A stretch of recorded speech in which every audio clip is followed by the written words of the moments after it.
Many people have an idea of Queen Victoria. They imagine a serious old lady, always dressed in black.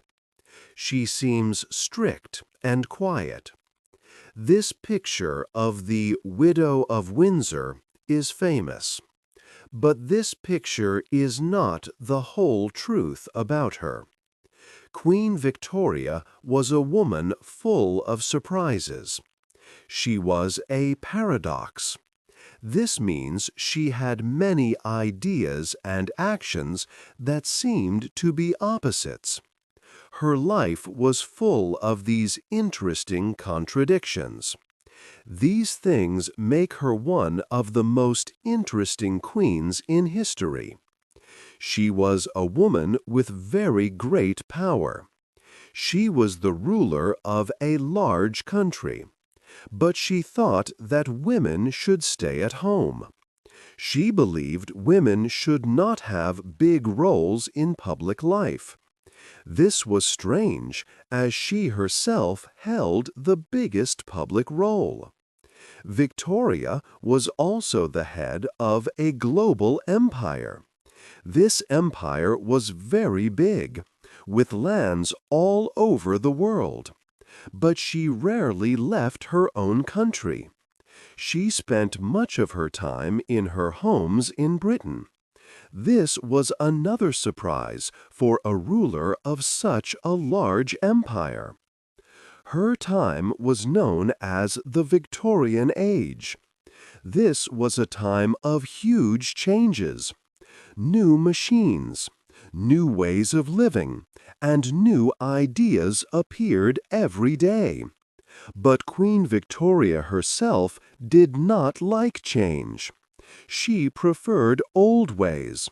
She wanted things to stay as they were. So, who was the real Queen Victoria? She was much more than just a sad queen in black clothes. She was a woman who showed the many sides of her time. Her reign lasted for 63 years. She changed the world in many ways. She was a symbol of her age, even with all her own dislikes. This story will look closely at the true woman. We will go beyond the old pictures. We will discover the real Queen Victoria. We will learn about her life and the exciting time she lived in. It was a time of great power, big changes, and many questions. This book will help you understand her and her world better. 2. A young queen. Victoria was born in 1819. Her father passed away when she was a baby. This meant her childhood was not easy. She grew up under a very strict set of rules called the Kensington system. Her mother, the Duchess of Kent, and her advisor, Sir John Conroy, created it. They wanted Victoria to be weak and easy to control when she became queen. Under this system, Victoria was never alone. She slept in her mother's room every night. She could not walk downstairs without an adult's hand. She did not play with many other children, so she was often lonely. She could not read popular books or meet new people without someone watching her.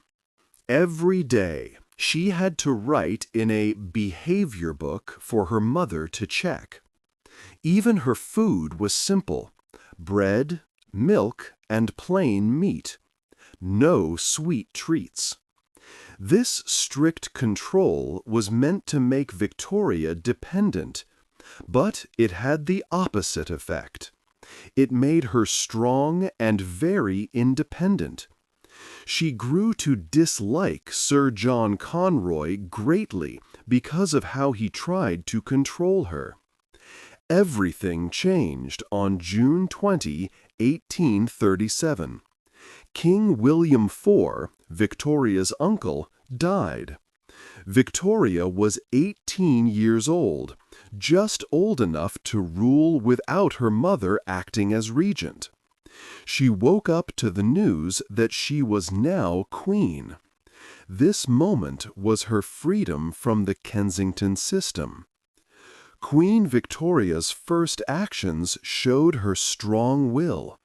She met with her new ministers alone, something her mother had never let her do.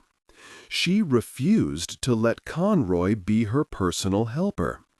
She also moved her mother to different rooms in the palace, and often chose not to see her. Victoria was determined to rule Britain on her own. In these early years, she found an important friend in Lord Melbourne, the Prime Minister. He was much older than her, and he taught her a lot about being a queen. He became like a father to her, giving her the guidance she had missed as a child. They spent many hours talking, and Lord Melbourne helped her understand how to use her power wisely. Even with his help, Victoria was quickly becoming her own powerful queen. 3. Victoria and Albert. Queen Victoria met her cousin, Prince Albert of Saxe-Coburg and Gotha, in October 1839. She liked him very much right away. Victoria wrote in her diary that Albert was very handsome and charming. She quickly fell in love with him. As the reigning queen, Victoria had to propose marriage to Albert, not the other way around. She did this just 5 days after he arrived. Victoria described that evening as the happiest of her life, filled with deep love and joy. They were first cousins, and their marriage was something their uncle, King Leopold of the Belgians, had encouraged for years. They married on February 10, 1840. This union was important for both their personal happiness and for Britain. Albert quickly became Queen Victoria's most trusted advisor and partner. He was not just her husband, but also like a co-ruler, guiding many important decisions. By 1842, Victoria gave him access to all her important government papers. Albert attended all her meetings with government ministers. He took detailed notes and helped Victoria shape policies for the country. The royal couple often spoke of "we" when talking about their royal duties, showing their strong and shared partnership in leading the nation. Prince Albert had new, modern ideas for the monarchy's role. He believed the royal family should actively help Britain grow and improve, not just follow old traditions. Albert wanted the crown to support new technologies, education, and progress. His biggest achievement was the Great Exhibition of 1851. This was a spectacular display of industrial innovation and British power, held in a special building called the Crystal Palace in London. The exhibition attracted over 6 million visitors.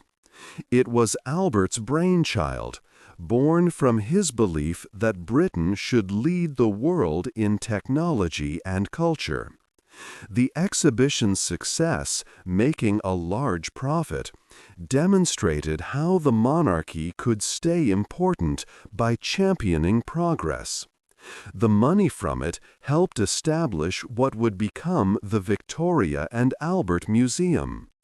Albert also reformed the royal household, bringing in efficiency and overseeing the design of new homes like Osborne House. But this golden period of Victoria's reign came to a shocking end. On December 14th, 1861, Prince Albert died suddenly at Windsor Castle. He was only 42 years old. Doctors said he died from typhoid fever, though others now think he had a long-term illness. Victoria was overcome with immense grief and sadness. She wrote in her journal that Albert's wishes and plans would now be her law, showing how much she relied on his guidance. His sudden death marked the end of the deep personal and political partnership that had defined the first half of Victoria's long reign. 4. The Sad Queen. After Prince Albert's death, Queen Victoria was very sad. She decided to wear black clothes for the rest of her life. People called her the Widow of Windsor. She wore black for 40 years, much longer than was usual. She kept Albert's rooms exactly as they were, as if he might return. Victoria then stayed away from public life for many years. She rarely showed herself to her people. She did not open Parliament or go to most state events. People noticed her absence. By the year 1864, some newspapers mocked the Queen for not doing her duties.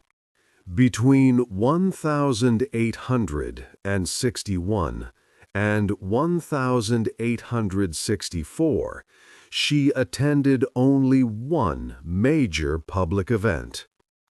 Because Victoria was not seen much, anti-monarchy feelings grew in Britain. Many wondered if the country still needed a queen. Groups formed, wanting to end the monarchy. The government worried about the royal family's future. Some politicians said the monarchy was just costly ornaments. Parliament was unhappy that the Queen took her large salary but did not do public work. During this time, a Scottish servant named John Brown became very close to the Queen. He had worked for Prince Albert. After Albert died, Brown became Victoria's constant helper. Their friendship caused much talk and many rumors. Brown was different from other royal servants. He spoke directly to the Queen, even calling her woman sometimes. Victoria seemed to like his honesty. John Brown received special treatment. He had rooms near the Queen's and could enter her private areas without asking. Victoria gave him many gifts and had his picture painted. She created special medals for him. People at court, and even Victoria's own family, disliked their close relationship. Her son, the Prince of Wales, greatly disliked Brown. There was much gossip. In 1866, some Swiss newspapers said Victoria and Brown had secretly married, and that she was expecting his child.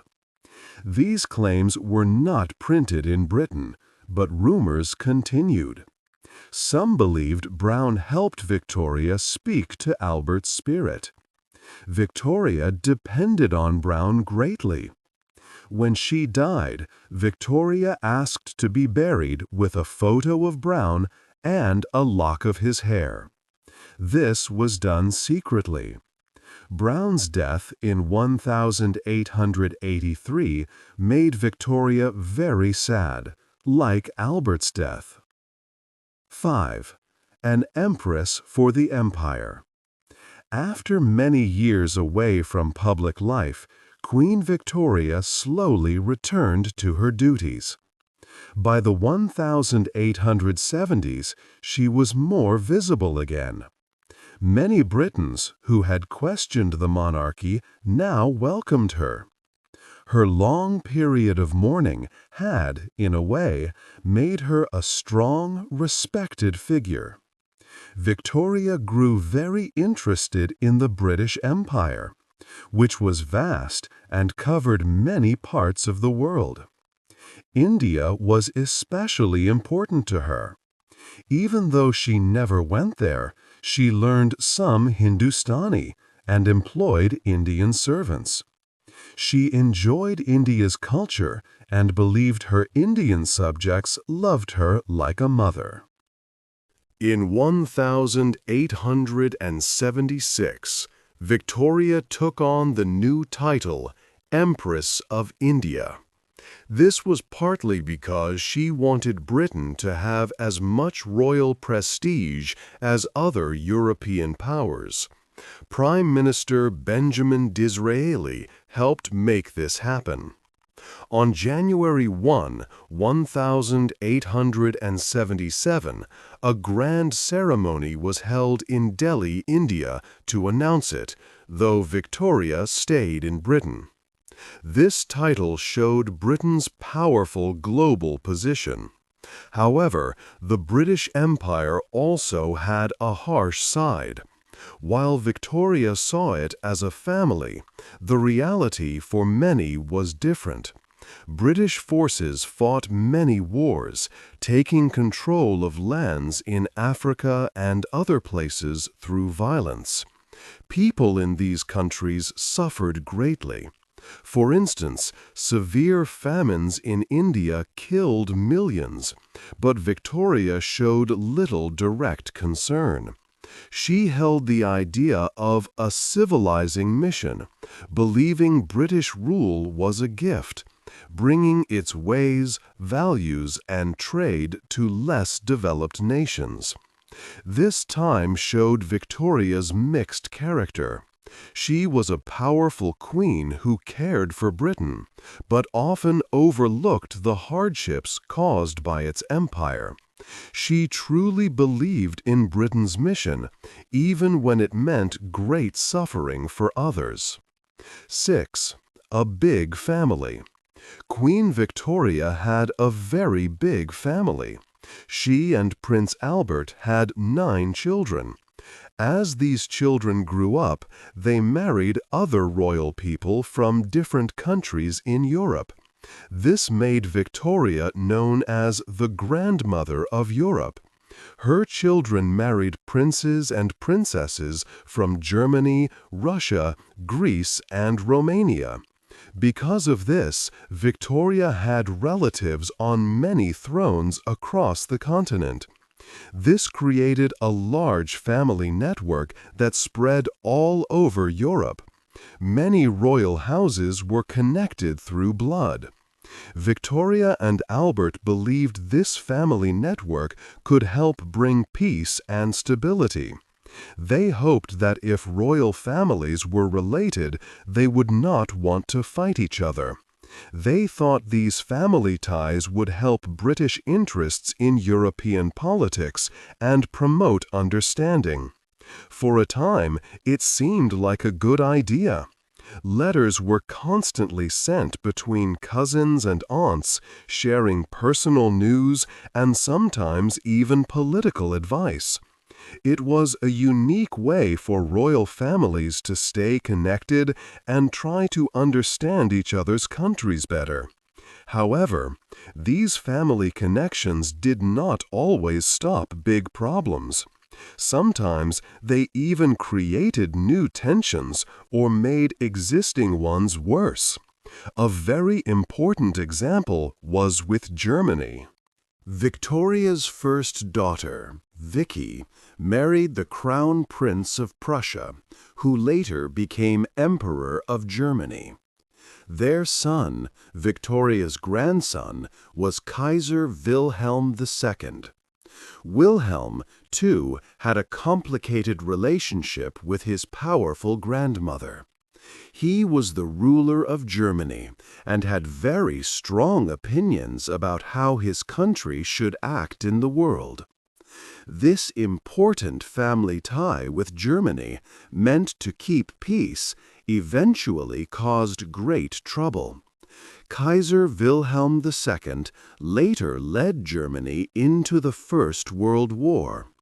In this terrible war, Germany fought against Great Britain and other countries. This meant Victoria's own grandson was fighting against her other grandchildren and his British cousins. The dream of a peaceful Europe through royal family connections did not work as planned. These many royal marriages showed that family ties could not always stop countries from going to war. 7. The famous Queen. Queen Victoria's long rule was celebrated with two grand events: her Golden Jubilee in 1887 and her Diamond Jubilee in 1897.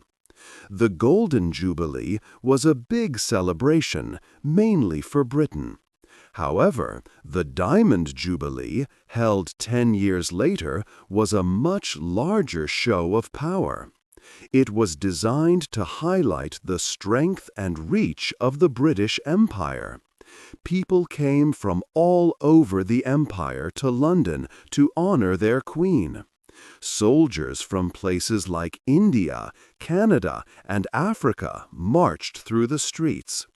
These grand parades showed that Victoria was seen as not just the Queen of Britain, but the Empress of a vast global empire, which covered almost 1/4 of the world's land and people.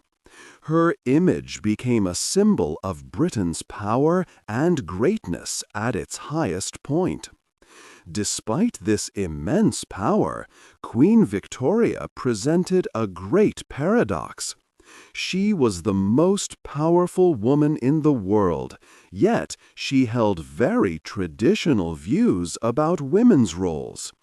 She firmly believed that women should belong in the home, caring for their families, and not take part in public or political life. She spoke strongly against ideas of women's rights. In 1870, she wrote that this movement was a mad, wicked folly. She even thought that women who fought for these rights ought to get a good whipping. Her own success as a ruler was often seen as an exception, not a reason for other women to seek power. Victoria's reign saw many huge changes. New technologies like the telegraph and telephone connected places far away. Railways helped people travel faster. Industries grew quickly, creating new jobs and new ways of life. Yet, Victoria herself was often against these modern shifts. She preferred old traditions and did not like many political reforms. So, she was a queen who lived in a time of great progress, but often looked back to the past. She represented both the unchanging traditions of the monarchy and the rapid new world she ruled. This mix of old and new, and her personal views compared to her powerful position, made her a truly famous and complex queen. Her image as a powerful but traditional leader left a lasting mark on her era. Victoria truly embodied the many contradictions of her time. 8. The end of an era. Queen Victoria passed away in January 1901. She was 81 years old. Her reign lasted for 63 years and 7 months, making it one of the longest in British history. Her death was a monumental event. It clearly marked the official end of the Victorian era, a period defined by her presence. With her passing, Britain and the world stepped fully into a new century, the 20th century, which would bring many more changes and challenges. Victoria left a very complex and enduring legacy. She found a way to make the British monarchy important and respected again. When she first became queen, the royal family was not very popular, and many questioned its purpose. But Victoria, with the strong influence of Prince Albert, slowly transformed its image. She focused on duty, public service, and moral respectability, setting a new standard for the crown. She learned to be a strong advisor to her government rather than trying to rule directly. This adaptation helped the monarchy remain relevant and powerful in a rapidly modernizing world. Her life was full of remarkable contradictions that defined her era.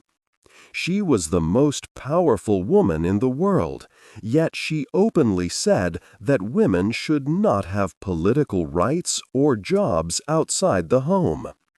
She believed a woman's primary place was domestic. She was the head of a vast empire, which covered a quarter of the world's land and people. However, she often preferred a quiet domestic life, especially after Albert's death, becoming known as the Widow of Windsor. She oversaw a time of huge progress in science, industry, and technology, like new trains and telegraphs. Yet, she was often personally slow to accept or embrace these new ideas herself.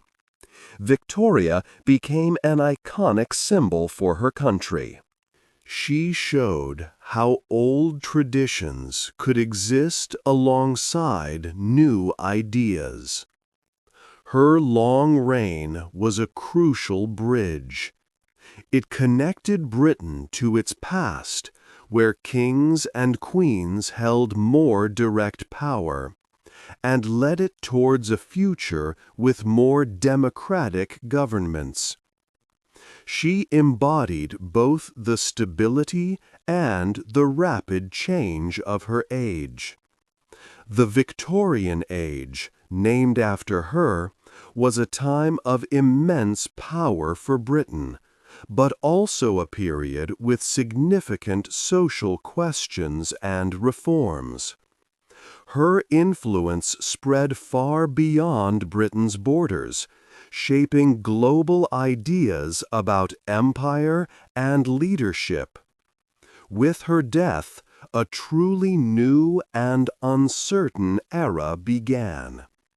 What part of Queen Victoria's long and complex story do you find most surprising or interesting? Hey there! Just a second before you go. If you learned something new today, please give this video a like, write your thoughts in the comments, and subscribe to the channel. It only takes a second, and it really, really helps to create even better English videos for you. Your support means the world. Thank you.